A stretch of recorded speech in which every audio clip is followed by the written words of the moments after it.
Okay, that works now. Good morning, everyone. My name is Aline Shoromoff, and I'm the Senior Vice President of Community Development and the Center for Indian Country Development here at the Minneapolis Fed, and it is my pleasure to welcome you here this morning. So raise your hand if this is your first time here at the Minneapolis Fed. Wow, a good number of people. Well, welcome. I think for those of you who are here for the first time and those of you who have been here before, a couple of housekeeping items. There's breakfast and coffee over here in the alcove. Restrooms are out that back door and down the hallway on your left-hand side. You kind of walk out to the left, and then it's a hallway on your right. You can access the internet using your cell phone or log into Wi-Fi using the instructions at your table. There's like a little card at your table that will run through instructions of Wi-Fi and a couple of other things. I'm not going to tell you to put your phones away. Instead, I'm going to encourage you to tweet about this event using the hashtag at your table tents, and that's hashtag Minneapolis Fed Housing. And I'm going to encourage you to sign on to Pigeonhole, which there are instructions at your table. We're going to use those in a couple of minutes. But I want to thank all of you for taking time out of your busy schedules to join us for this important discussion this morning. And I also want to thank and recognize the Family Housing Fund for co-hosting this event with us.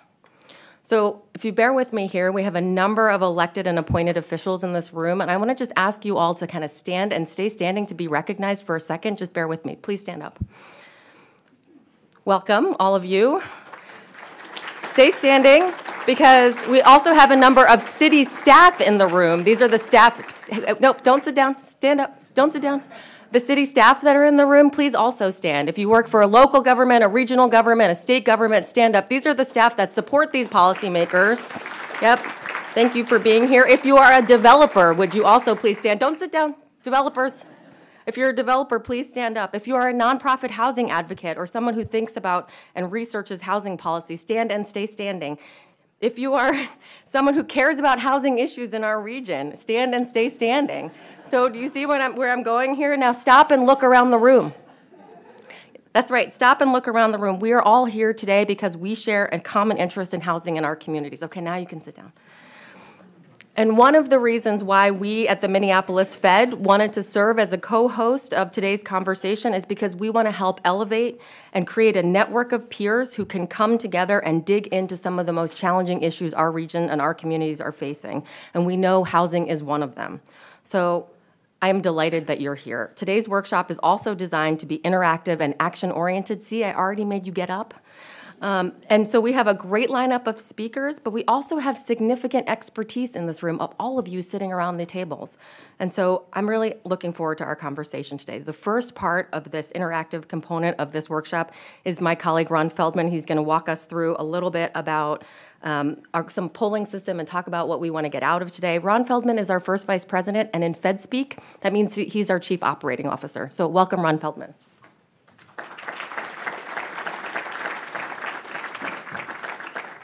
Thanks, Aline. I think maybe the best thing I did all year was hire Aline, so I'm really excited. When we checked around after we were thinking of hiring her coming from the Met Council, and I talked to people, and routinely people would say, you know, I really hate the Met Council, but Aline is amazing.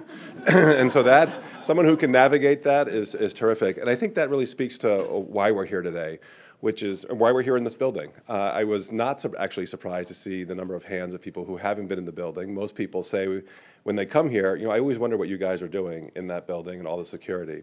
So really what we're trying to do is be engaged with communities on an issue that's really one of the most important things we hear about. I mean, the timing of this is interesting. There's a FOMC meeting tomorrow and Wednesday in DC, and as part of our prep for those meetings, we try to talk to as many people and as many communities in our district. So just maybe one tiny bit of Fed 101. So we're in the 9th Federal Reserve District, and that's from the western portion of Wisconsin, the Upper Peninsula of Michigan, Dakotas, Minnesota, and Montana.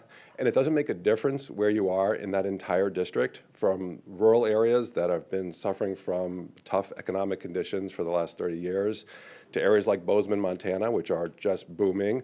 The number one issue that people want to talk to us about is housing. They want to talk about housing prices, and they want to talk about the connection to labor markets. Almost always, that is the most important issue that people want to convey to us.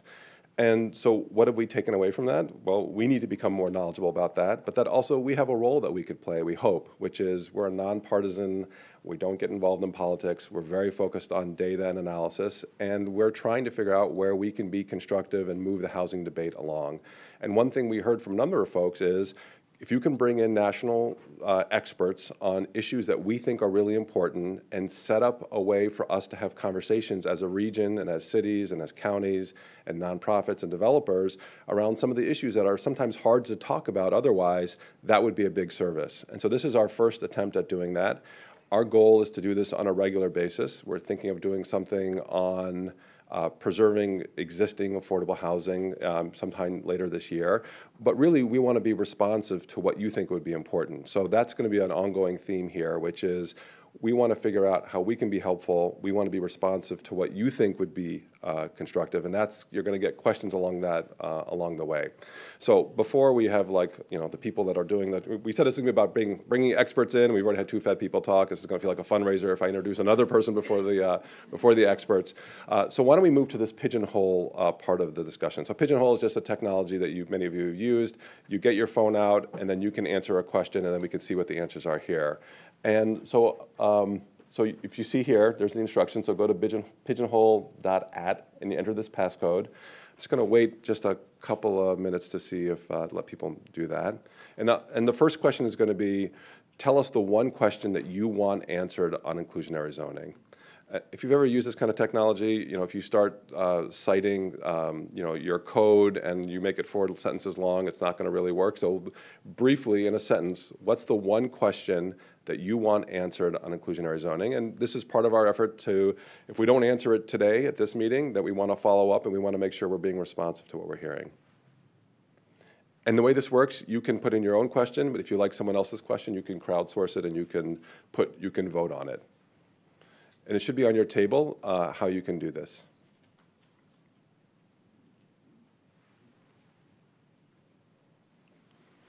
And hopefully Anthony and Heather and Jenny are going to see some of the answers, and they're very flexible presenters, and maybe they'll try to be responsive in real time to some of the issues that you're raising if they weren't already going to cover that. But there's no change in the speaker's fee for doing that.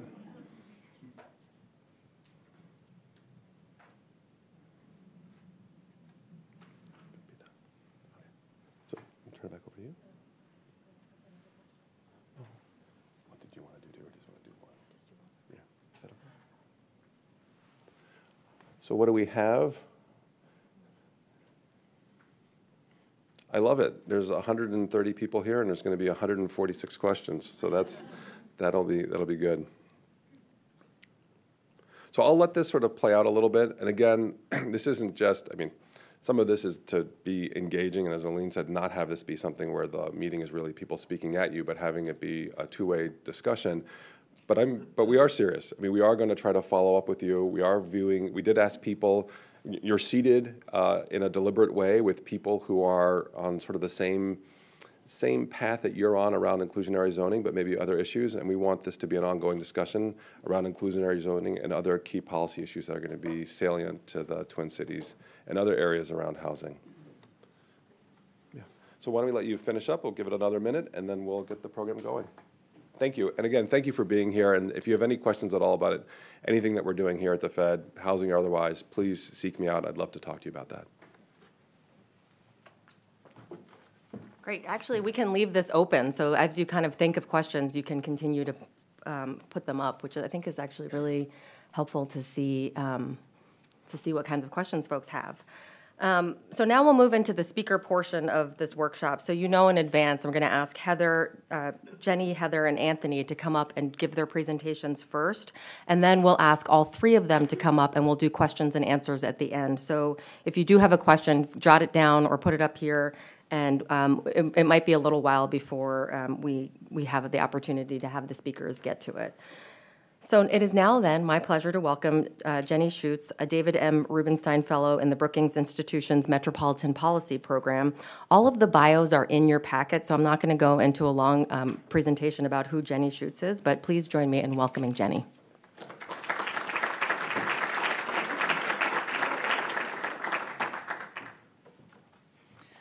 Good morning. Good to see all of you here.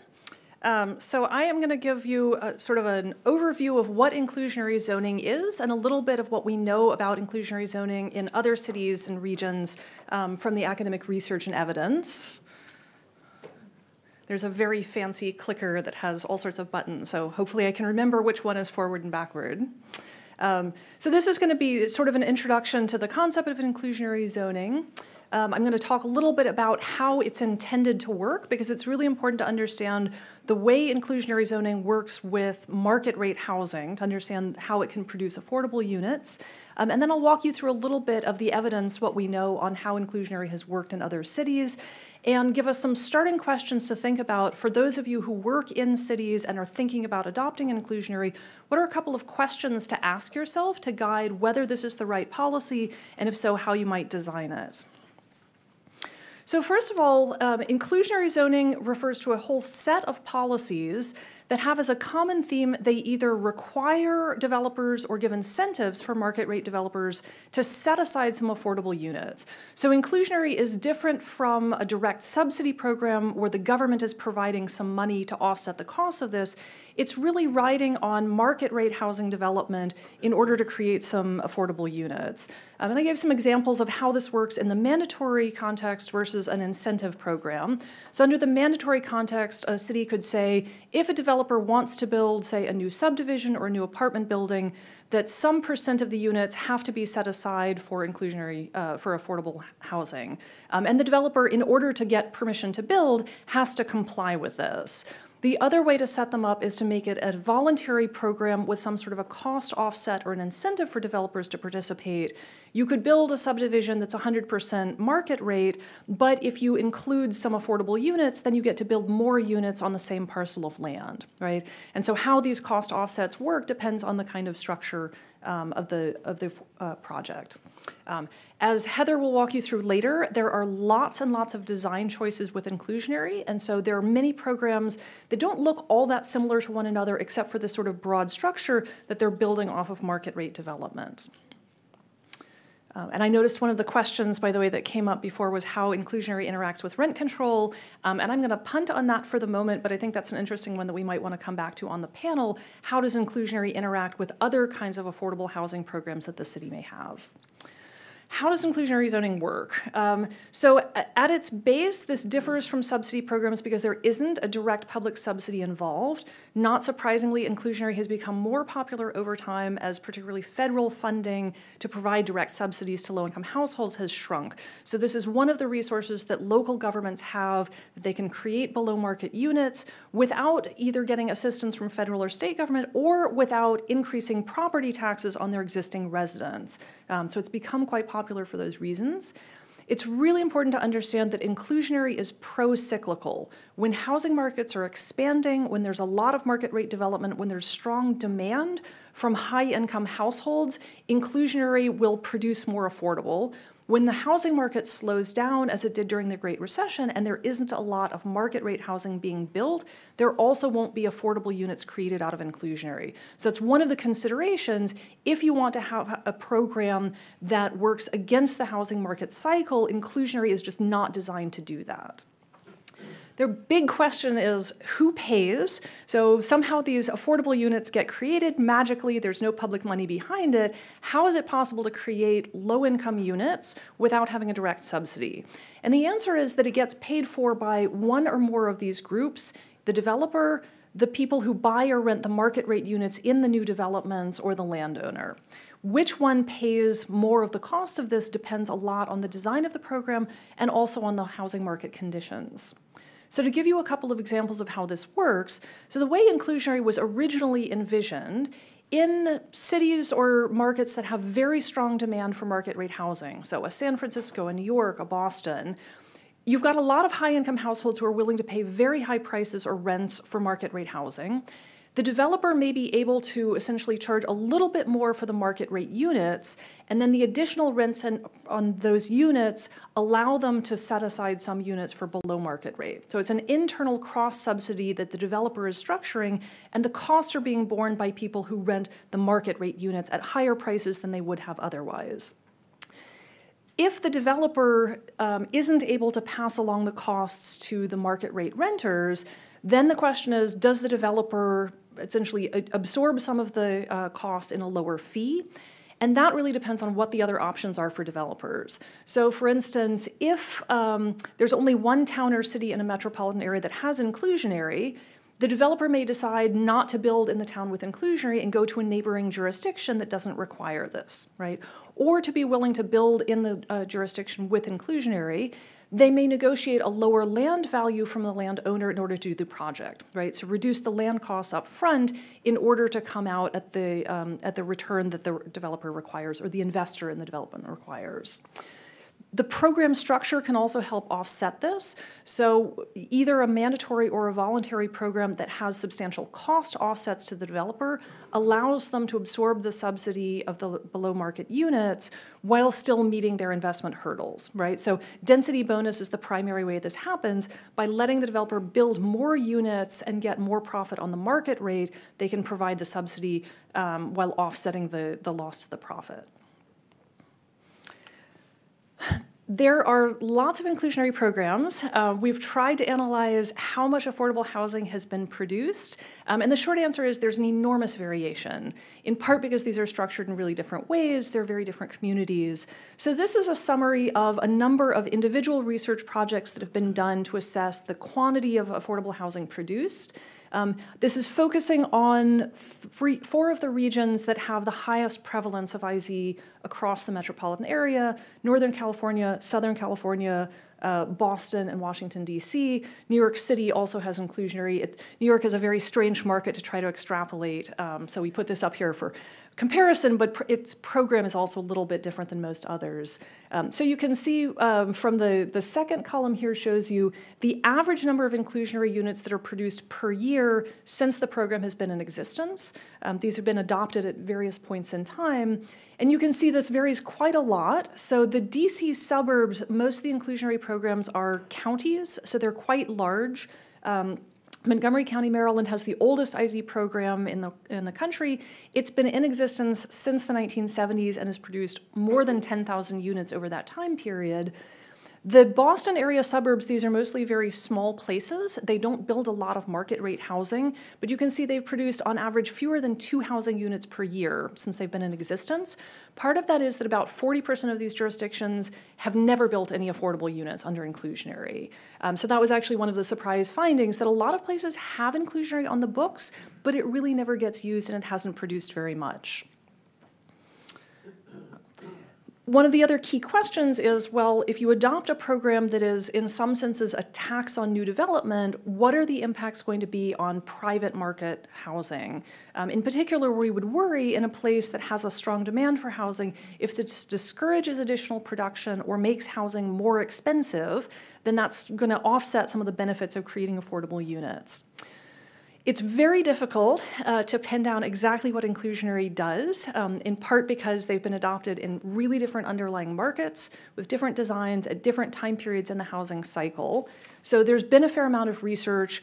There are a number of studies that find that places that have inclusionary build a little bit less market rate housing than their neighbors who don't have inclusionary, that this can lead to increased housing prices. And most of this seems to happen during hot markets, right? So that's when inclusionary really takes effect, that developers pass along the subsidy costs to market rate developers by raising prices on the market rate units a bit. The impacts do vary quite a lot. So in the Boston area suburbs, there's definitely been some decrease in construction. Part of this, we also understand that inclusionary sets up a negotiation process between the developer and the local government. So in some cases, there may be inclusionary on the books, and the developer will go in and say, well, if I build these affordable units, it's going to cost me a lot. I don't know if I'm going to be able to do this. I might go to another jurisdiction. And the local government may say, well, we'll reduce the requirement on you. So we'll sort of make this have less of a bite on the development. So we see quite a bit of variability in not only how much affordable gets built, but what the impacts are on housing units. We have seen some evidence, particularly in the San Francisco area, that the programs that are designed to be very rigid, that don't offer cost offsets, and that don't allow developers to sort of adapt to the market conditions can be deterrents to development. And the developers essentially choose not to build in places that have these very rigid inclusionary programs. So I want to throw out a couple of questions to think about on deciding whether or not inclusionary is the right policy, and if so, how to design it. So I think one of the first steps is thinking about what are the affordable housing goals that your city or town has that you want to achieve. And a couple of the goals that might come up are, do you just want to build as many affordable units as possible, maximize the number of below market rate units? Are you particularly interested in one of the features of inclusionary, which is that this gets built in market rate developments, so it gets you more economic integration than, for instance, traditional public housing has done, right? So is that an important goal with the economic integration? What's the income group that you're particularly trying to target? Is this very low, low, moderate income? Are there any other kinds of characteristics? Are you particularly concerned about serving elderly households, for instance, or families with kids? Are there geographic areas that you think either need more market rate housing or where you particularly want to have affordable housing? I think these are important questions to ask yourself because sometimes there are going to be trade-offs between reaching these goals and the way you design the program. So one example, for instance, is if there is strongest demand for market rate housing in really expensive neighborhoods where the land is very expensive or development costs are very high, requiring the developer to build on-site affordable units is going to cost a lot. There might be an option to allow the developer to do affordable housing off-site in a part of the city that has lower land values, in which case you could probably get more total affordable units by building off-site than by building integrated into the same development, but then you lose the economic integration, right? So depending on whether you want more total units or more economic integration, you might design the program a little bit differently. Another way to think about this is what income level you're targeting. The lower the income that you want to provide housing for, the bigger the subsidy per unit is required. So if you want inclusionary to serve very low income households, the developer needs a bigger subsidy for each of those units. They're going to be able to provide a smaller number of units or a smaller share of the development. So again, if this is meant to provide moderate income housing, you're probably going to be able to get more units, but it doesn't reach as far down. Couple of other questions to think about. The very important one is, how well do the housing market conditions in your city or county match with the way that IZ works, right? Remember, this is a program designed to latch onto hot housing markets, really strong demand to generate the subsidies.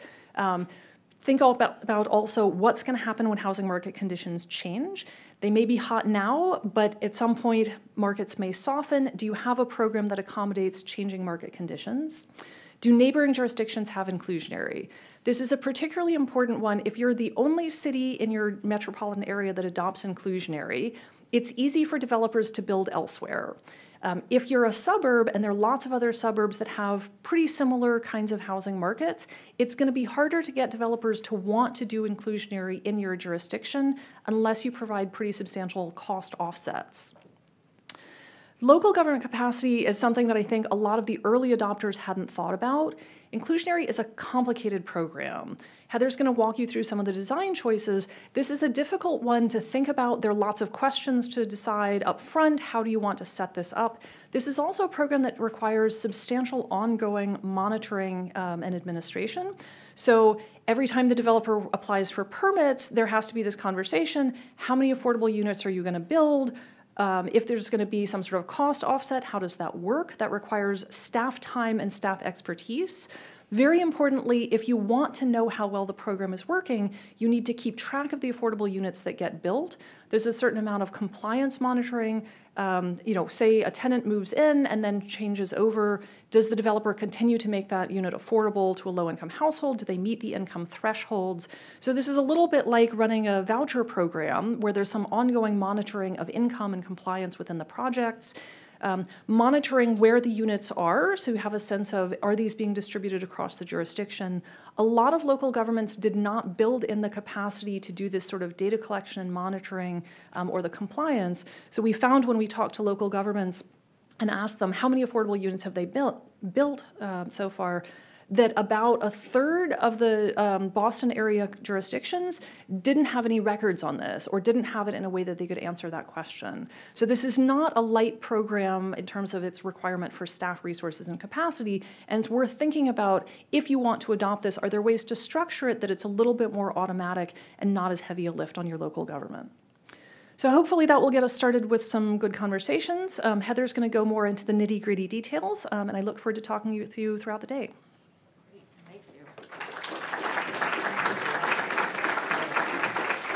So thank you, Jenny. So it's next up is Heather Schwartz, and she's going to talk a little bit about how design shapes outcomes of inclusionary zoning programs across the country.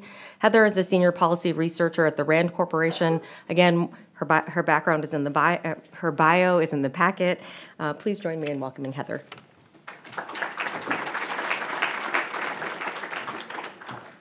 Okay, now I did not practice this little, is this green? Okay, easy peasy. Good morning.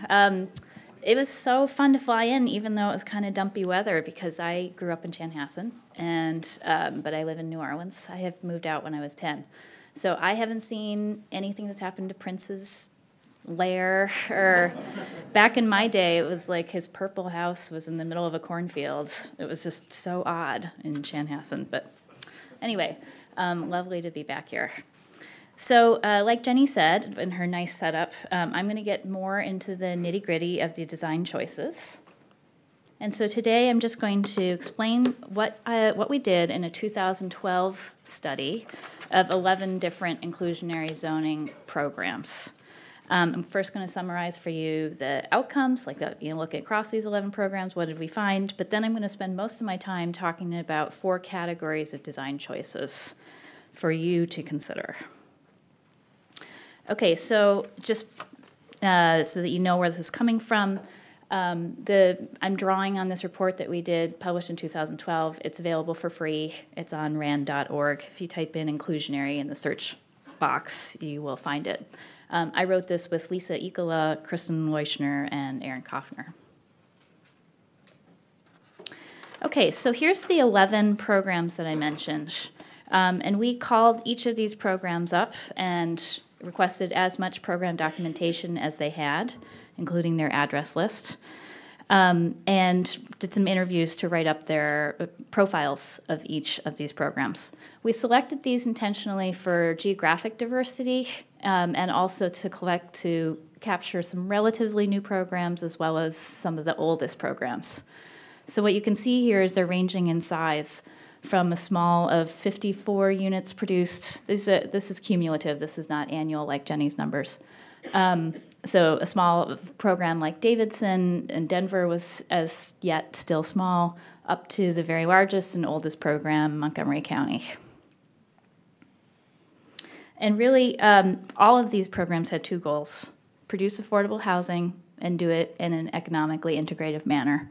So really, we had a pretty simple set of research questions. Did these programs check out on those 2 dimensions?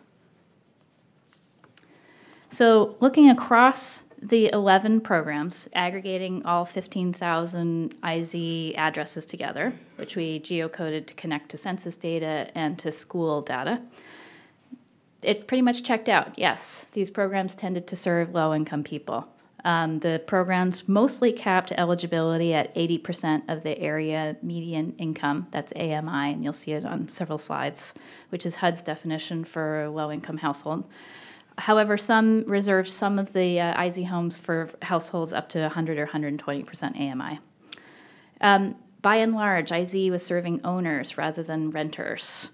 Almost 80% of the 15,000 homes were for sale, with sale prices ranging from 61% at a low, I think that was in Burlington, Vermont, actually all the way up to 100% of market value in Santa Fe, where Santa Fe sells, or at least did as of 2012. Santa Fe sold the IZ homes at market price, but then provided subordinate financing to the IZ purchasers. I'm on item bullet 3 here. Check, yes, the IZ homes tended to be dispersed rather than clustered within sub-neighborhoods of jurisdictions. This would be the reason to even wonder about this would be, where does market rate development occur? And that can cause IZ homes to cluster in just certain sections, or where there's off-site provisions where a developer can choose to develop IZ off-site rather than on-site. That could lead to the clustering of IZ homes in just certain small areas. So yes, dispersed, located in about 1 out of every 5 census tracts, 1 out of every 4 elementary schools per residential assignment. And then fourth, check, IZ homes tended to be in low poverty neighborhoods, average of 7% of households in the census block groups where IZ homes were located were living in poverty. And then finally, yes, check, tended to be assigned to relatively low poverty schools. But I'm looking across all 11 right now, huge variation. So this is just one example of the many ways in which these 11 programs differed. So you see here that, what is it? I can't read this font. 8 and 9% of the IZ homes in Denver and Cambridge were in low poverty neighborhoods as defined by 10% or less of households living in poverty, compared to Irvine, where it's 93%. And so this is not to wag my finger at Denver and Cambridge. This is really driven largely by the underlying conditions of the distribution of poverty in their areas and where market rate development occurs. But my main point for you here today is that your design decisions for your IZ programs does drive at least a portion of this variation. So these design decisions really matter. I'm about to turn to those next. So once you've decided to adopt IZ, assuming that you have, we found basically 4 major categories of policies for decisions. The first being, who is IZ going to serve? Who's eligible to live in the IZ homes? Second is, what kind of development does IZ apply to? Third, what are the incentives for developers to participate in IZ? And fourth, how will you, agency, city, county, monitor it? And I'm going to go into each. I should mention, by the way, I will get into some details, but even so, I'm going to be skimming. If you really want the nitty-gritty, we have a 4-page profile on each of the 11 programs in the appendix of that report I told you about. Okay, so first category, eligibility. So this is the question of who can live in the IZ homes. And really, to answer this, you need to figure out who you're trying to serve and what problem you're trying to address.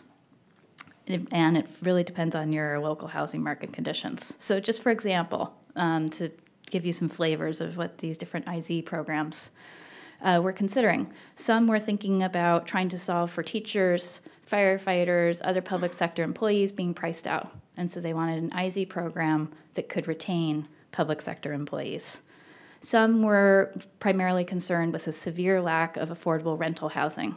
And so they were primarily thinking about how to generate affordable rental housing out of their IZ program that would be affordable at the lowest income tiers. In other places, it may be a suburb where the housing tenure is primarily for sale, and their main concern was thinking about first-time home buyers who were being priced out of their jurisdiction. They were trying to retain that portion of the market. So the problem that you're trying to solve is going to influence your eligibility criteria. Some, not all, set an income floor. All of 11 programs set income ceilings, as you would imagine. Typically, those income ceilings were lower for IZ rentals than for IZ for sale. And you can see in this, sorry for all this text, I hate when slides have tons of text, and here I did it. But the wide variation going from a high of 30% AMI that was for some IZ rentals all the way up to 120% AMI, and at every point in between. And then also these IZ ordinances set caps with varying degrees of complexity. Like the simplest was just, hey, if you household are buying an IZ home, you're renting an IZ home, whatever the income cap is, say 80% AMI. an example of increasingly more complex, we want tiers of income brackets within the IZ homes within a subdivision. So let's say a subdivision has 15 IZ homes.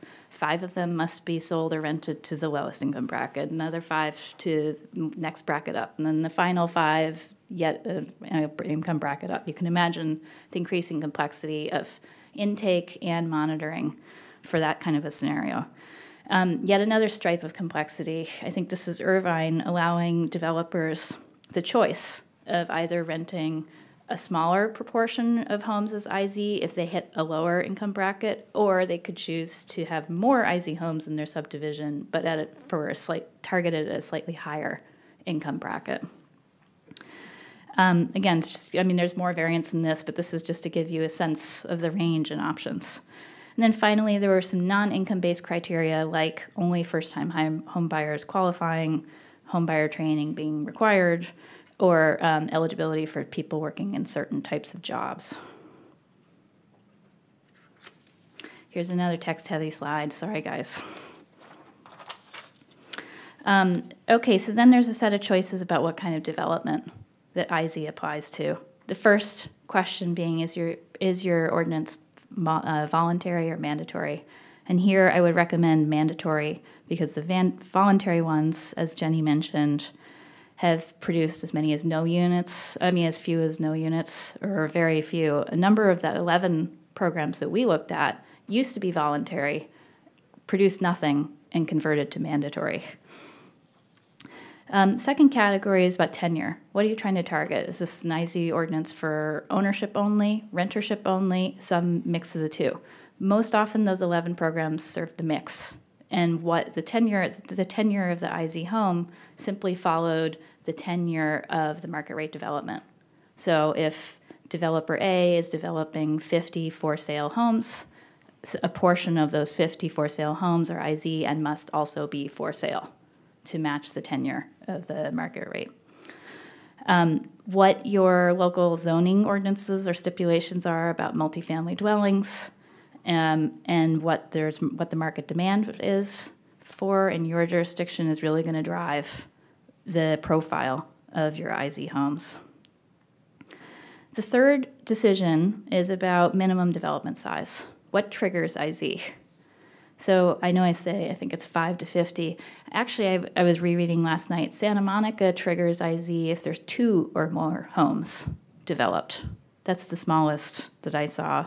I think it's Irvine triggers IZ if there's 50 or more homes developed in a given subdivision. Once that trigger occurs, then what's the set aside? Fourth category. Lowest was 10%, and any one of these programs, highest was 30%. With this third and fourth category, to pick up on Jenny's point, the more onerous your requirements, the greater your offsets need to be to make this more cost neutral for developers. Fifth and finally, long-term affordability. So here I would strongly recommend that your program have such stipulations. There were some of these 11 programs that didn't have any long-term affordability requirements when they started out, and then lo and behold, IZ homes get built, original owner moves out, IZ unit is lost. It converts to market rate. So in many of these, all 11 of these programs now had long-term affordability, ranging from a low of 20 years to a high of 99 years, like running as a deed restriction, for example, or the whole life of the building. I think it was in Cambridge, Massachusetts. What this means in practice is when you're thinking about an IZ home that's for sale, when the IZ seller moves out, the resale price is set generally based on the original price with some sort of escalation built in to allow that seller to recoup some of his investment without getting a windfall profit. Okay, so third category of choices relates to incentives for the developers. Jenny mentioned a few. So here we have cost offsets. Yes, the most common cost offset in these 11 programs was a density bonus. meaning that allowing the developer to build more square feet than he or she would otherwise be allowed to do. That there are large variety of types of cost offsets. Among the most common fee waivers, reduced requirements, such as for parking spaces, and expedited permit processing. Then there were alternatives to compliance, and almost, I mean, I'm going on memory here, I think every one of the 11 programs we examined had some alternatives to compliance as opposed to none. And so the first being in lieu fees. So instead of developer building IZ home on site, developer doesn't build that and instead pays a fee to the local governing entity, usually for an affordable housing fund. Off-site IZ was another alternative, meaning you can build the IZ home elsewhere instead of within the target development. Transfer of credits. I think this was an Irvine stipulation, where if a developer is building, say, several developments within the city, she can increase and go above the minimum IZ set aside in building A so as to go below the minimum in building B. Even trading of credits. I think this again was an Irvine stipulation. Finally, saw alternatives such as special housing. If the developer is providing some forms of special housing, well, then they would get an allowance to go below the minimum requirement for IZ. Okay, finally, this is the fourth category of choices, and whereas I've been telling you on these previous slides that choices about income requirements, about set-asides, about cost offsets, all those things should really reflect your local housing market. But here, this is a blanket recommendation that applies to all, no matter what your housing market. And this was a major area of weakness in all 11 programs and was really important so I want to stress heavily that this is very important to do and do well. And that is to plan ahead and figure out your funding stream for who's going to make sure that this IZ program, once it's on the books, actually happens on the ground as intended. So what we found, what we found here is these bullets, there's generally a lack of funding for staff to monitor IZ. So sort of one lonely soul with 40% of his or her time dedicated to administering the IZ program. And an unclear administrative structure that was pretty diffuse, because oftentimes it's property managers who are complying with the IZ stipulations, using forms that are all over the place. Excel file over here, access database over there, different fields, inconsistent reporting, not necessarily submitted each year on X date as planned, and then a lot of hassling and nagging and going back and forth with this one poor lonely soul that I'm harping on. And so it just means that you're not getting good data that you can aggregate in good ways. And so we too, like Jenny, we found in talking to these 11 programs that they often didn't really know what they had. And so why does that matter? It's not just for researchers, way up at the top. If you can't say how many of your homes are built, IZ homes are built, when, of what stripe, who's living in it, and what's the demographics, it's hard to say to your elected officials, this is working or this isn't working, or as an administrator to know what you need to fix. So I really want to stress the importance of thinking through the data collection at the outset so that it's not just about the permit process, but thinking through what happens afterwards. Okay, and with that, I'll just summarize to say that the specifics of the design, like income caps, cost offsets, etc., they need to reflect your local jurisdiction. But I generally recommend that when you're making your choices, the simplest, the most flexible IZ design that you can design that would meet your needs, I would recommend doing so, keeping it simple, and putting those energy and resources into thinking through this implementation of the IZ program year in, year out after the ordinance is adopted. Thanks.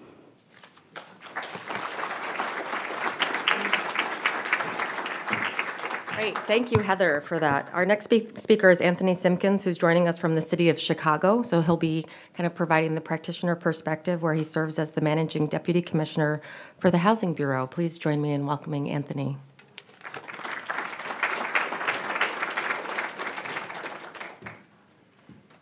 Morning.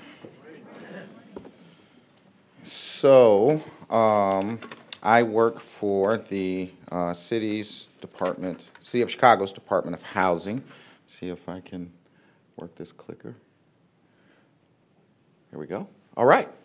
So why don't we sort of jump right into it? So I can talk about what it's like to actually administer an inclusionary zoning program. Our, what we call our ARO, Affordable Requirements Ordinance, really started in about 2003. We did some major overhauls of that ordinance in 2007, and then actually rather recently, we did a huge overhaul of our Affordable Requirements Ordinance in 2015, and we are now looking at probably doing yet another overhaul. So let me talk a little bit about how our ordinance works. As you know, some of your speakers indicated, there are lots of different ways to set up your inclusionary zoning. So this is how we set ours up. Again, talking about the goals, right, was to create more affordable units, primarily leveraging strong markets. And we wanted to generate additional funding for affordable housing, for building and developing affordable housing through in lieu fee payments. And those in lieu fee payments go into what's called the Affordable Housing Opportunity Fund, what we call AHOF.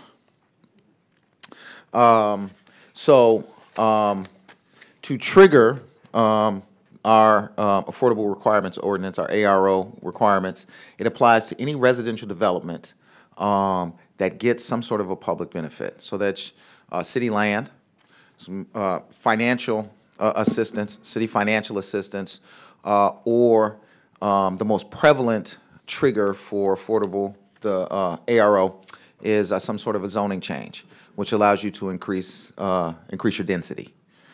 It applies to any residential projects of 10 units or more. Those would be new units, so it wouldn't apply if you were renovating existing units. You have to be producing 10 or more new units, and you're getting a zoning change, you're getting city land, or it also applies to downtown planned developments, which tend to obviously be much larger projects. And then if you're getting city financial assistance, including TIF, the affordability requirement goes from 10% of your units to 20% of your units if you're getting direct city financial assistance. So in 2007, so every 5 years we do a 5-year housing plan. We actually have a huge convening of people across the housing sector. Ellen was involved in coordinating one of our 5-year housing plans, as a matter of fact. And as part of that, in 2007,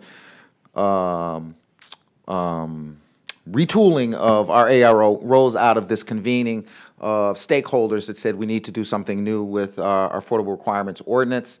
So in 2007, we required 10% of the units to be affordable, which was an increase, and we also adjusted the in lieu fee to $100,000 per unit. And our Affordable Requirements Ordinance applies citywide. There are some jurisdictions where your IZ only applies in certain specific geographic areas. Ours applies citywide. And so then in 2014, we were, of course, dealing with a very changing housing market, coming from a housing crash into the housing market was getting better. And so we convened a task force and decided to retool our Affordable Requirements Ordinance again.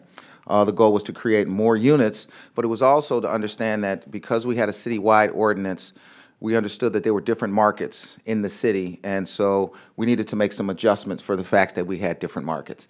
So what we did was we created 3 zones based upon economic factors. So we, of course, had our downtown zone, we had higher income areas, and then we had low moderate areas. And so the requirements under the ARO are different for the different areas. So here's just a map that shows you, obviously, the green is our downtown, basically D zones from a, and then we've got our low mod areas and then our higher income areas. We also adjusted our in lieu fees, and the in lieu fees were adjusted based upon the kind of market that the development was in. In our low mod markets, we actually brought the fee down. Now that fee is adjusted annually by the CPI. So currently it's at about $52,000 now. Higher income areas, we increased the fee, and then in our downtown districts, we increased the fee $175,000 for rental and $225,000 for sale units.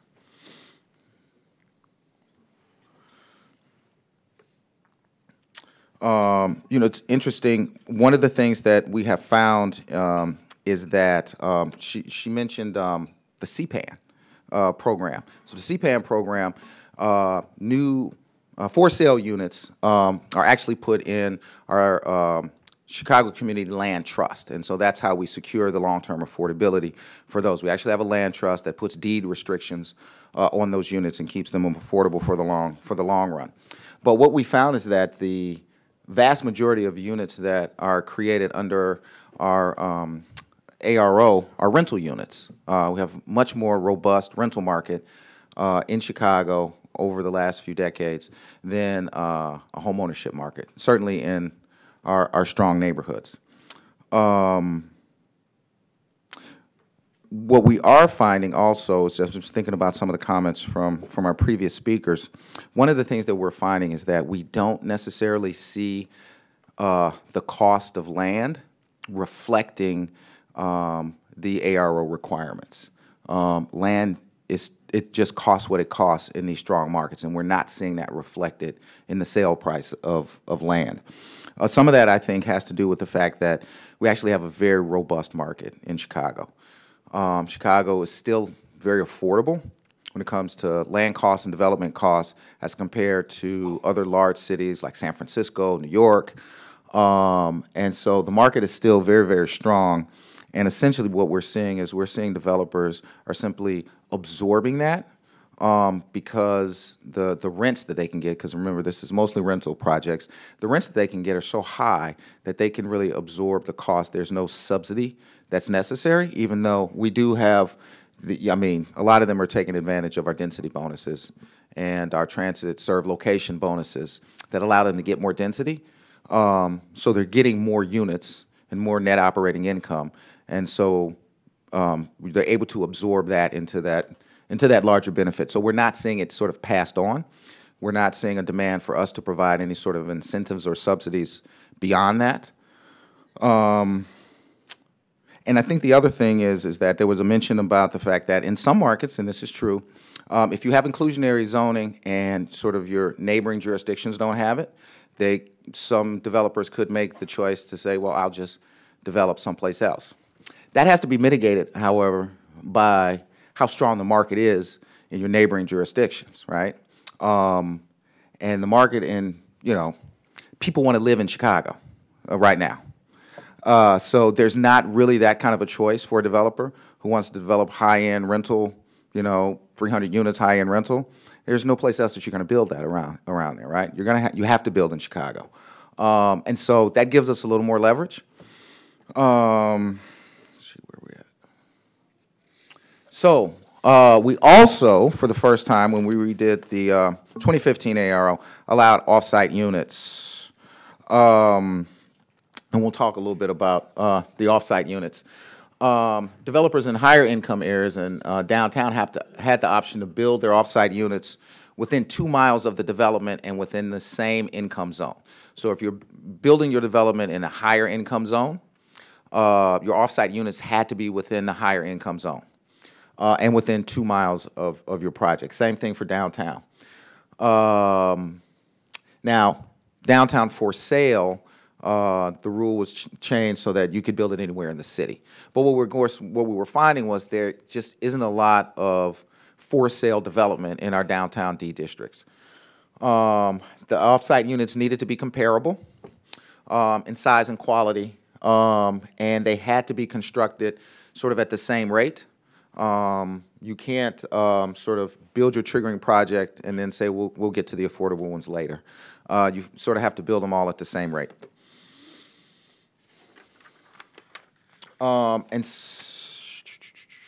So one of the things that we found in Chicago was that we had significant issues with gentrification.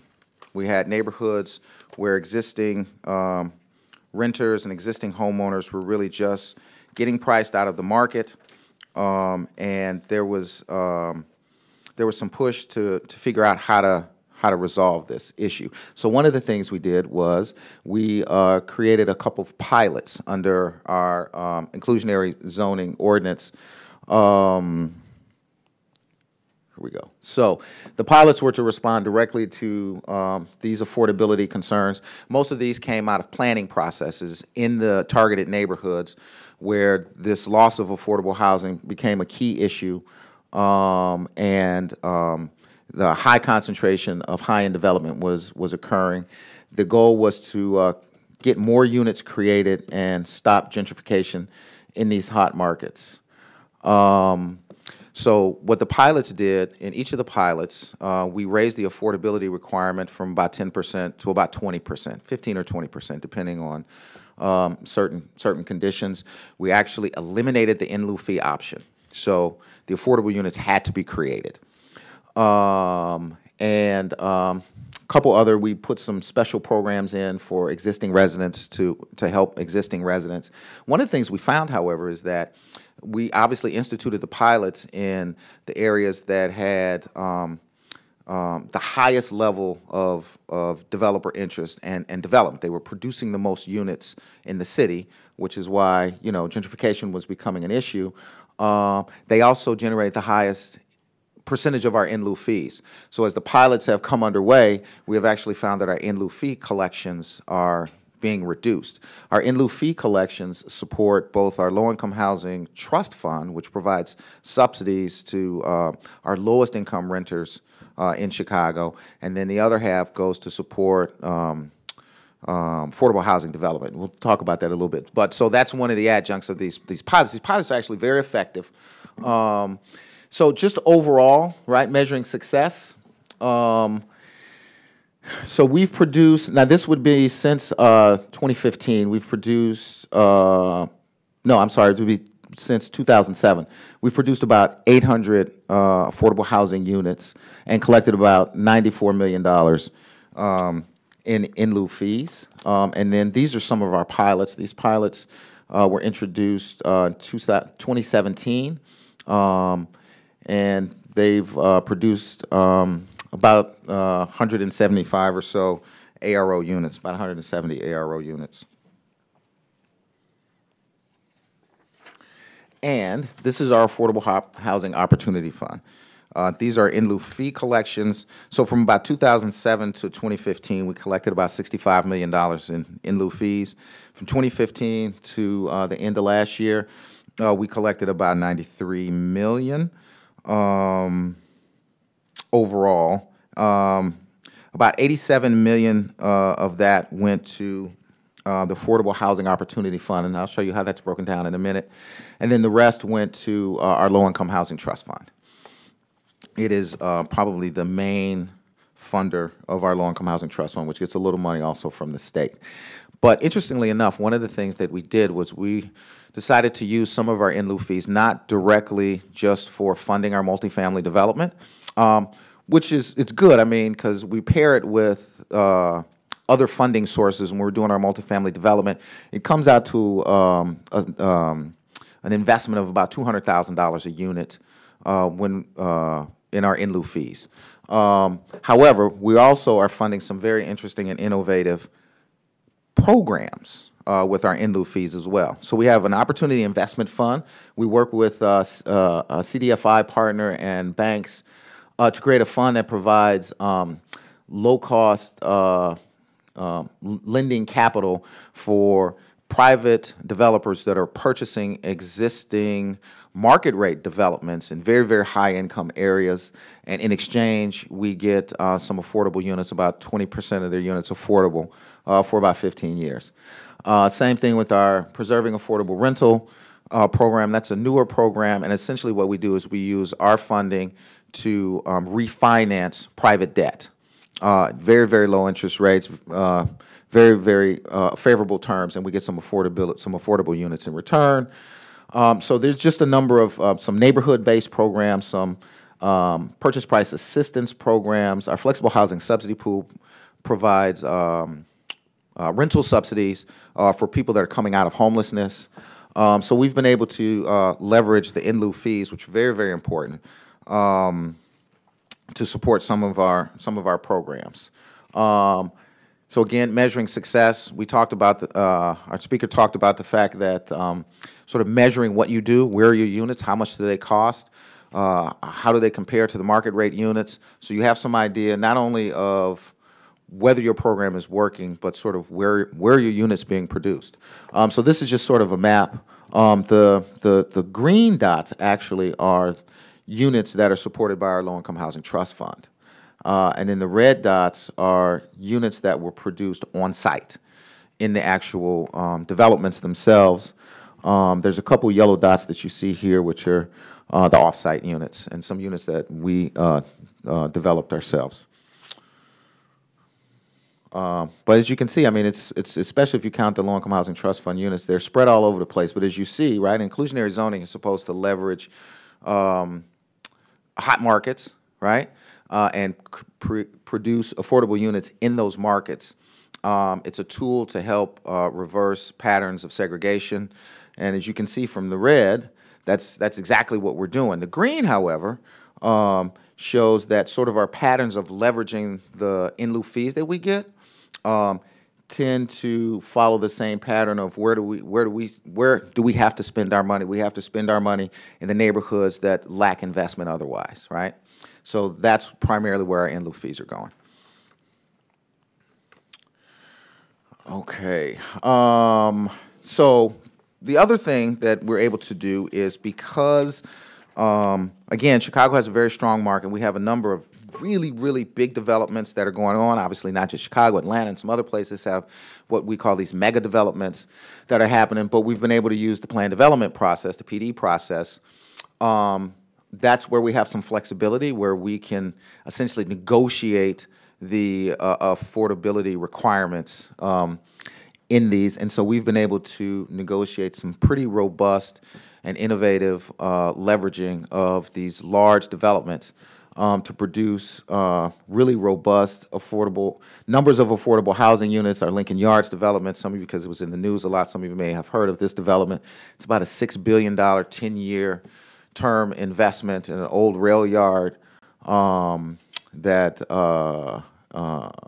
is being developed in Chicago. We were able to get about 600 on-site units. 25% of the units will be off-site, and we got a guaranteed $39 million in lieu fee payment, assuming full build-out.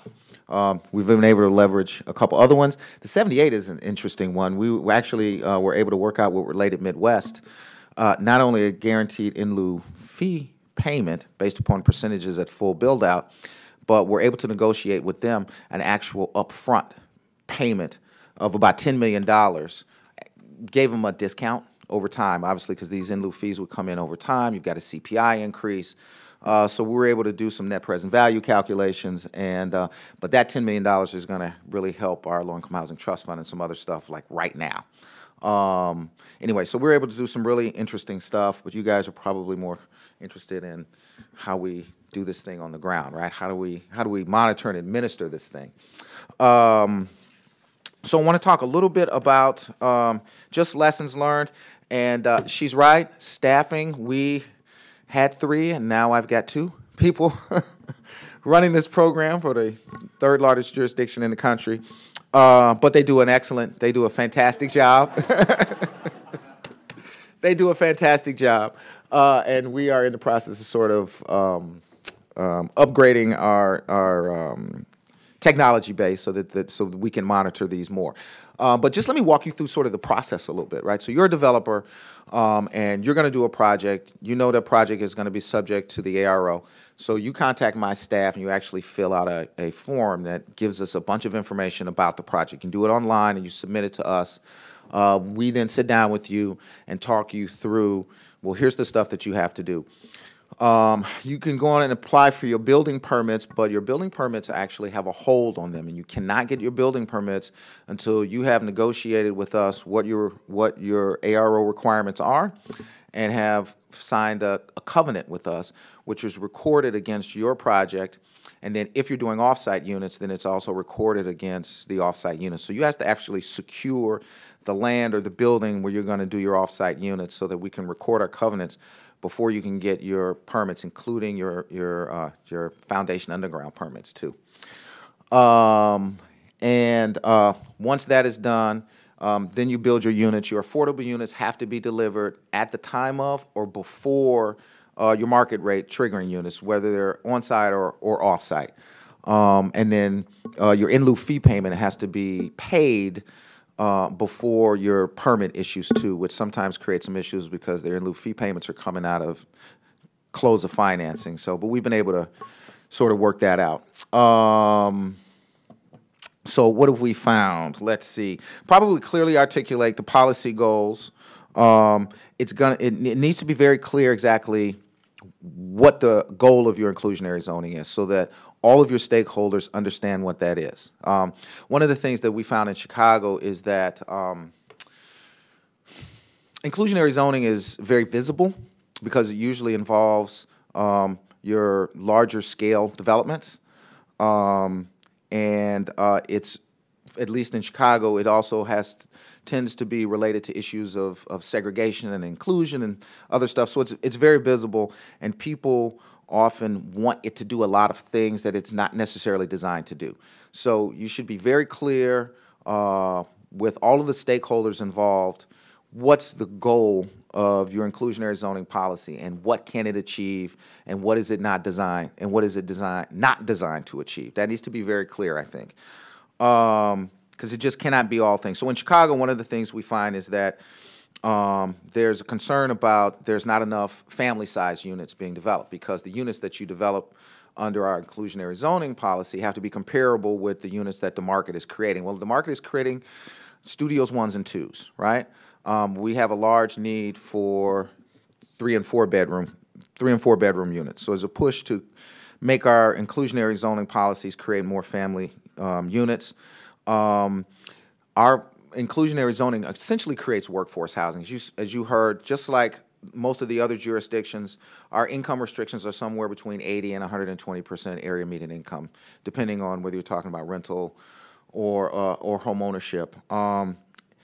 We don't have 30% AMI requirements, right? That's not what this was designed to do, and generally the numbers, it begins to be difficult for the numbers to work. Say if you're doing a large-scale rental development and you want them to produce a certain number of 30% AMI units, you have two issues there. One is that most of the time these are not affordable housing developers, so they have no idea how to deal with our monitoring and compliance when it comes to making sure that they're renting to the right income levels over a 30-year period, because our restrictions are 30 years, right? They don't know how to do that. So it becomes difficult, the lower the percentage, and it just becomes difficult for the developers to make the numbers work, and then they're looking to you. Well, now I need some incentives, and you know, really the goal of, at least for in Chicago, our goal is for this program to produce units without us paying for them, right? We're not trying to give the developers anything. Once you got your zoning change, you're allowed to increase your density. Don't ask us for any money, right? The whole point of this is to leverage the private market to produce these units without us paying for it. Even if they want to produce units on, say, city-owned land, we'll give you the city-owned land, but we're going to give it to you at market rate, again, because your money is supposed to produce these units, not ours. So it's got to work economically for the developer to do that, or else you've got to put some incentives in for them. We've also have some issues of local preference. Gentrification and displacement is a real critical issue in Chicago right now. But as you know, once you start to try and build in local preferences, you can bump up against fair housing laws. So we're trying to figure some of that out. Where we've landed so far is just doing some targeted marketing of existing residents in certain neighborhoods so that we know that they have the ability to access the units, but we haven't figured out a way under fair housing laws to give them preference for those units yet. So that's an ongoing issue for us. The other thing is, and this gets back to what's the purpose of the ARO, at least in Chicago, what we found is that there's so much focus on the ARO, it sometimes gets lost. So since 2009, right, we've spent about $3.2 billion in Chicago, spent and leveraged, and created about 80,000 units. During that same period of time, our inclusionary zoning created just under 900 units. So you understand that it's not even our main tool for the creation and preservation of affordable housing. It just seems to be the sexiest, right? This is what people focus on, and sometimes you have to work hard to remind people that if there's a need for, say, 30% AMI units and they're family-sized units, the ARO may not be the tool that we need to create those units. We may need a different tool. And so just sort of negotiating with your stakeholders and sort of making sure that everybody's on the right page, on the same page when it comes to what your goals and what your expectations are for your inclusionary zoning policy. Excuse me. So in lieu fees. So this is something that we're sort of looking at making some more changes to our ARO. As a lot of you know, we have a new administration coming in Chicago. And so this is a chance for us to really take a fresh look at at some stuff, including our inclusionary zoning policy. So we'll be looking at some of this stuff. So I'm sort of actually talking through some of our thinking with you right now. So we set in lieu fees, and in lieu fees were the amount of in lieu fees were really set in a consensus with everybody, but there really was no real science to it. I'm talking amongst practitioners here, right? This doesn't go beyond the room. There really was no science to it, right? And we've begun to see, I think, but you have to, those in lieu fees have to be balanced very carefully, right? The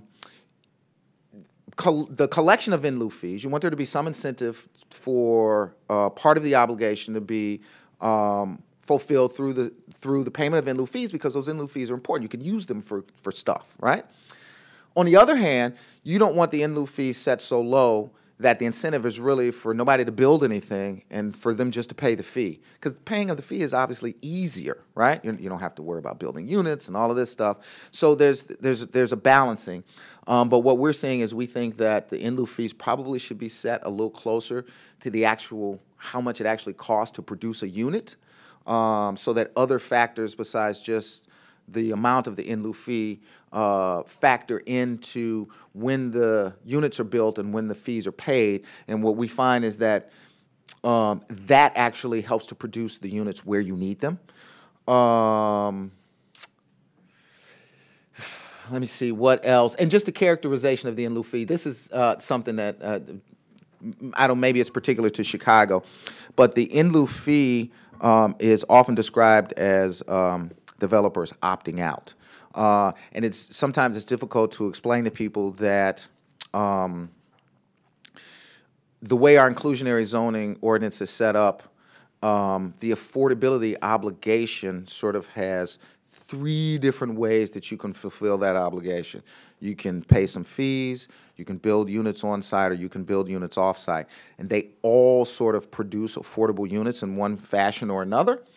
But people often see the paying of the in lieu fee as developers sort of getting out of their obligation. So being able to message that, I think, is also very important. I just want to, I know, my time is up. My time is up. Okay, I just wanted to go back to one other point, though. One of the things that we found in administering this is that the offsite units, are very difficult to manage. Just quality, location, timing, they're very, very difficult to manage. They can be very important to have that as an option, but you really need to think through your process of managing those because, right, developers, God bless them, if it wasn't for developers, we wouldn't have the affordable units, and they're trying to make sure that the numbers make sense to them, but what we find is that a lot of developers are trying to give us units that just are not quality units to save themselves a little bit of money. So just managing that process, inspections and going back and forth with plans, and it's a nightmare. So just managing that process, I think, is something that you want to keep in mind when it comes to off-site units. So there you go. Sorry, I could talk about this all day.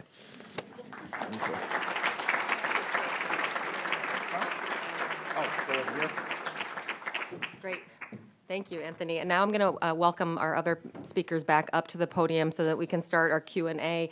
And it might be nice if we could actually put the pigeonhole questions that were asked earlier back up. Yeah, that's super helpful. Because I have the microphone, I get to ask the first question. And my question really is, I think, something that I think each of you alluded to when you think about our region is a little bit different from a region like the city of Chicago, where we're actually 181 local units of government, 7 counties, Minneapolis and St. Paul, the Twin Cities, obviously. So we have a kind of different we don't necessarily have the broader geographic base that you might have in Chicago or Montgomery County, for example. What advice do you have for local governments here that are considering IZ? What are some of the considerations or things that you think that they should be thinking about if they're, a city within our region? So I'll open that up to any one of you. And then for the rest of you, you can start thinking about the questions that you'd like to ask.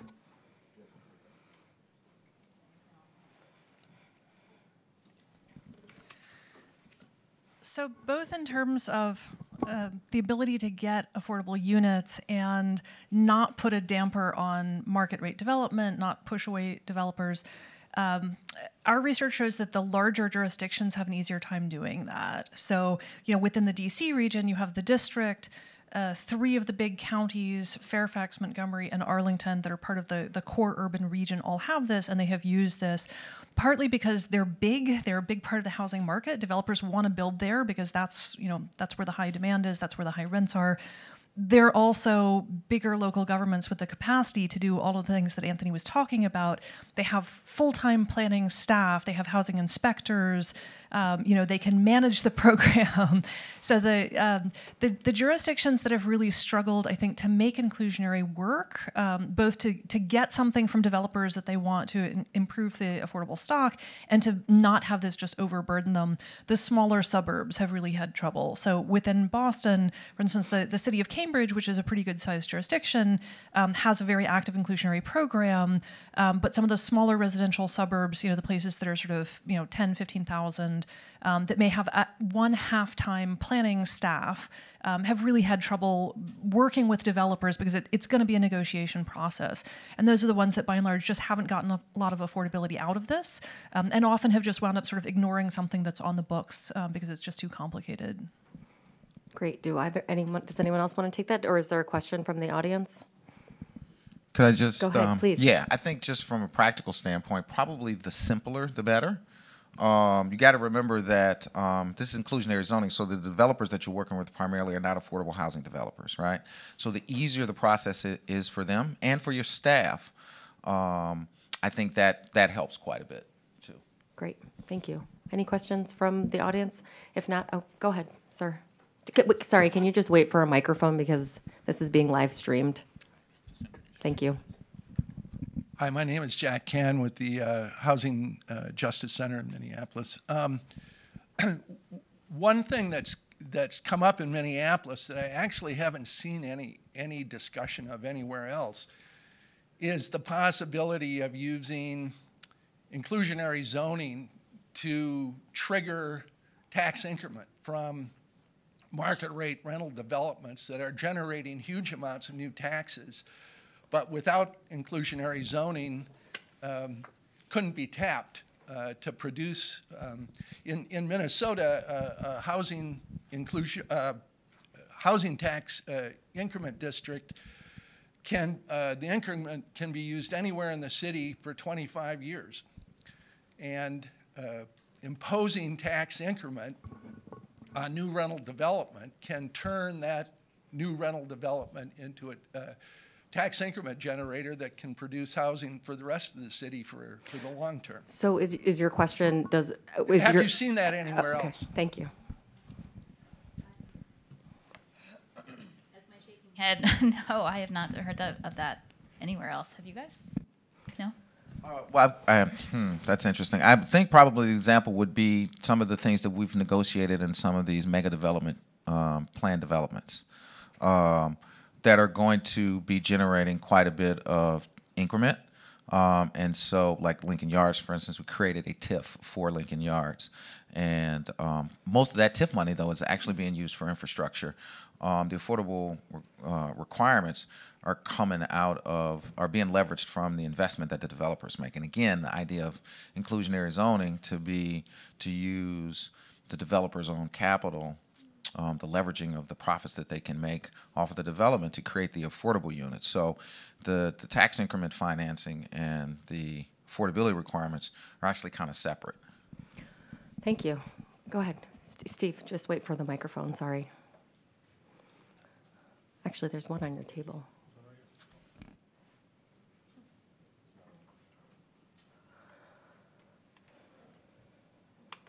Good morning. My name is Steve Kramer. I'm with the Minneapolis Downtown Council, formerly with the Community Development Corporation, though, so some experience in affordable housing development. I think, Anthony, this is mostly for you. You know, comparing our market to Chicago seems a little apples to oranges, but some of the same issues certainly have been embedded in the IZ debate here in Minneapolis, particularly around kind of judging feasibility imperatives that face private developers and trying to measure that against the degree of regulation or in lieu fees in order to not squelch development, which in the end, if that occurred, you wouldn't get any IZ units either, plus you'd not deal with the overall supply issue that kind of affordability is embedded within. So just how did you, two-part question here, how did you kind of work your way through that with the development community on the one hand? And two, could you comment about the relative utility of the in lieu fees in addressing highly affordable housing needs in Chicago versus, you know, IZ units that are at the 80 to 120% AMI level?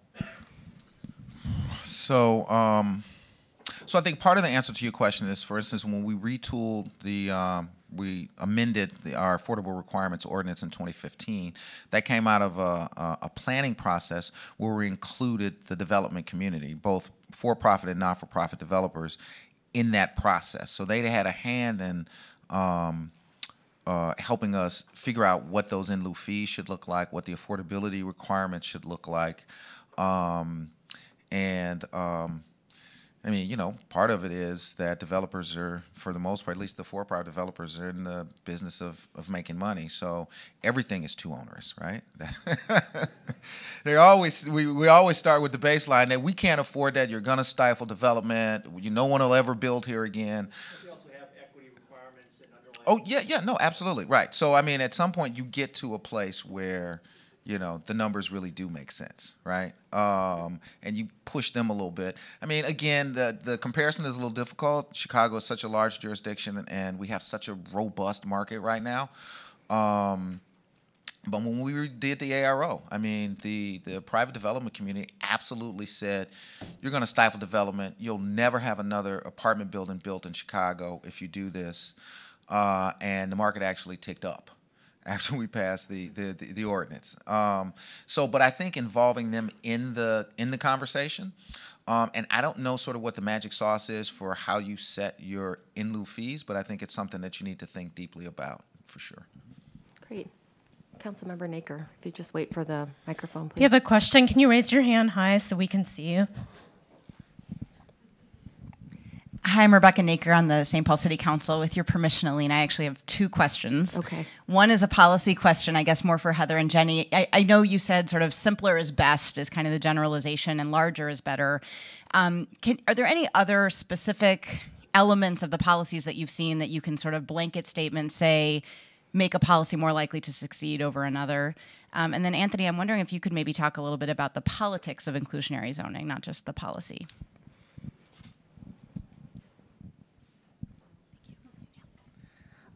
On the policy design questions, it's hard because it depends a lot on the local context. I think actually in one of the answers to Steve's question is a lot of jurisdictions have adopted an inclusionary zoning policy with an initial framework, seen that it hasn't worked particularly well, and then have tweaked it after it goes into effect. So it's actually really common for places to go back and revise it in a couple of years, tweaking the in lieu fees, going from voluntary to mandatory, increasing the density bonus, changing the targets for income affordability. So a lot of this is sort of put into place something that you think is going to work, but watch what happens, talk to the developers, see what the hitch is. So the DC's process is pretty much a one-off negotiation, and that's a lot more work on the staff side, but it also allows them to adjust to market conditions. So as the demand gets hotter in certain neighborhoods, there's really a bigger payoff to developers of having a bigger density bonus, or in neighborhoods where the current zoning is set well below what the market would like to build, that density bonus is a huge thing because the only way you get the density bonus is by providing affordable units. They've done some one-off negotiations, in fact, where there's an existing affordable property that's older and needs replacement. They can allow tear down and replacement of those units and double the number of affordable units by allowing a lot of market rate on site. That's sort of the inverse of make it simple and by right and clear. If you have a really hot market and you have a high capacity local planning staff, you can make it complicated and do all of these as one-off negotiations and get more out of it. But it's also going to be costly. So I think it's really hard to come up with sort of a blanket that works. For smaller jurisdictions, or if you really don't have the time, sort of set out a schedule that's pretty straightforward. You get a 20% density bonus, you provide 10% affordable units. Here's the process. It's a fairly simple form you can fill out online, goes through the process, potentially reduce the amount of public input, streamline the process, shorten the time to get the permits. Constituents are going to love that one. But it really is a question of what you're willing to give up on the local side in order to get the affordability. Heather, sorry, I was just going to go to Heather really quickly. Did you want to add anything to that on the design component? Well, I think these are good answers, and I'm kind of bringing together a couple of themes that Anthony had said too that I really agreed with, that keep it simple, be really clear about your goals, don't get scattered with trying to serve all masters, because then it ends up with a really complex, bloated program that can be very confusing and depress development. Something you didn't mention is the long-term affordability. I know I hit that before, but thinking through long-term affordability, which I think gets kind of afterthoughts of like, oh yeah, we want to keep it affordable, but not really thinking through the mechanisms about how that will be retained, because they definitely saw non-compliance over time with things that are on the books. And then one other thing that we haven't mentioned yet that is not for everywhere, but in Montgomery County, they have this very cool feature in their IZ program where the housing authority has right of first refusal to purchase up to a third of the IZ homes. And I hunted around for other IZ, so if you guys know, tell me, but I hunted around for other IZ programs that have this feature, and Fairfax County, I think, did at least, but I don't feel like it was exercised. Anyway, Montgomery County has, and so they've bought about 1,000 IZ homes. This is, I don't know if my numbers are still up to date. And they operate those as, they were operating them as scattered site public housing. I think they converted it to place-based Section 8. But the point is that was a way to achieve affordability. It wasn't trying to get rents down to a rate that's low enough that a person at 30% AMI could afford it. It was essentially the housing authority taking it over, and this is their bread and butter. They know compliance. They know the annual recertification process. They get that. They're not trying to impose that sort of structure on a private developer and their property managers. Okay, thank you. So then, Anthony, the question about the politics, and then we've got about 3 minutes before the break, and I know that there's a number of questions that remain in the audience. Fortunately, there's a lot of time for discussion, and our speakers are actually going to move through the room during the breakout session, so you'll have an opportunity. But if you want to just hit really quickly on that. Politics. So I'm going to make the assumption that because you're here, sort of the politics of inclusionary zoning writ large is resolved for your jurisdiction. Is that a bad assumption? So I think two quick things. I think number one, again, get everybody in the room. as you're crafting this, and you're not gonna please everybody. But if everybody's in the room, at least those who are maybe the natural opposition, if you will, knows how you got there, and you know what their issues are with what the final product is, and it's just a lot easier to manage the politics of that.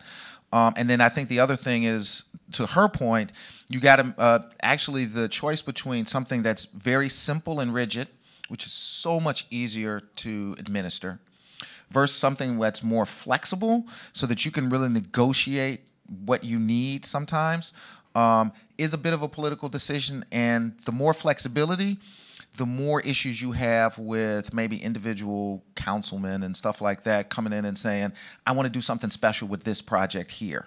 So you got to kind of sort of balance those political considerations, and a lot of that's just going to have to do with what your particular political circumstances are. Great. I think. Okay, so I think we have one more question. I'm going to give it to Council President Bender, and then we're going to wrap for the break. Thank you. I'm Lisa Bender from the Minneapolis City Council and the author of our ordinance we're working on in Minneapolis. I actually was going to ask about this point that Jenny highlighted, but I think maybe I'll underscore it anyway, that as each of our jurisdictions looks at how we might use inclusionary zoning, the underlying context of our zoning matters so much, because in downtown Minneapolis, for example, we basically don't have zoning. So we can't use an incentive-based policy because we've made it so easy to develop as of right that there's no incentive to give.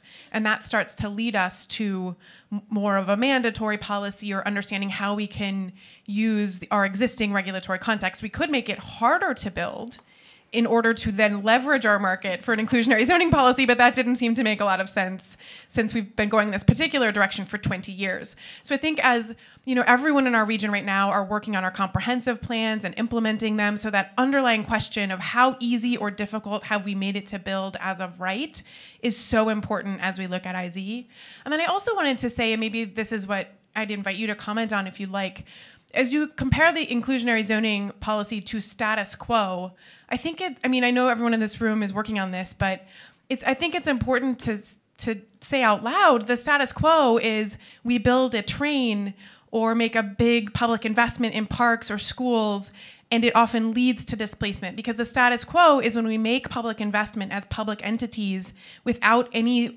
community housing stabilization component. We're investing in communities that then often become places for wealthier, whiter people to live, and we've left behind communities of color once again. And so this isn't the ultimate solution to that, but it's one tool in how we may, as public entities, make sure that we're including housing stability and community stability when we're making public investments. So I think maybe to pull a question out of that is, is this really a tool then that can help ultimately encourage different types of investments throughout the community, not only specific public investments like you were saying in parks or things like that? Do any of you want to make one final comment on that before we break? I think you're exactly right to think about this as essentially a form of land value capture. The land values have increased, and the public should get some benefit from that, right? We don't think that just the landowners who happen to have been there when we made the public investment in building a light rail station should get to keep all of the wealth and not provide some of that back. So, in a sense, the other way to do this would be to think about having a property tax structure that increases. So in areas where there is public investment, where land values are going up, for there to be more direct contributions to the public finance through tax values, right? And whether that's an explicit tax district around this, or just having your property tax assessment lean more heavily on the land side rather than on the structure side. It generates more money for the public to spend, which can be used either for something like expanding vouchers or for purchasing existing affordable housing for preservation. So, in a sense, the city wants to get some resources and have flexibility in how to use them, and a way that you can generate that might be through something like in lieu fees, through dedicated affordable units, or just through some sort of a land value capture. Fantastic. So I know that there were other questions and I cut them off. I apologize, but we have to take a break. So we'll have a 15-minute break. We'll come back at 10:45, and then we're going to break into small groups. You have a number on the back of your badge, if you may or may not have noticed. Just make sure that you're sitting kind of at the table where your number is located. And you may be sitting with a friend right now. When you come back from the break, then you'll have the opportunity to ask additional questions and really kind of talk with your peers at your table. Thank you very much. And thank you very much to our speakers.